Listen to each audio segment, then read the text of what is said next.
An induction cooktop uses electromagnetic technology to heat the cookware itself. So different from a flame or an electric element, which is used to then heat the cookware and the food within that. I hear that when you use an induction cooktop, there's a safety uplift.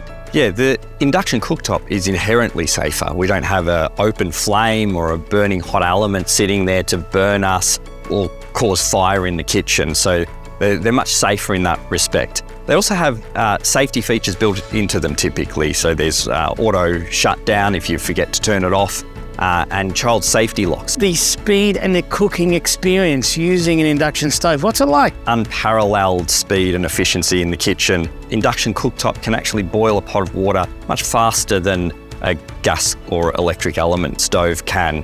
The controllability is really impressive as well. You can get really accurate heat control into your cooking. For those that are thinking about using induction cooktops, what are some tips and considerations that they need to make? Yeah, so firstly, is your cookware compatible to use on induction cooktops? Not all cookware is. And the power supply. Get your electrician over, get them to check your power supply.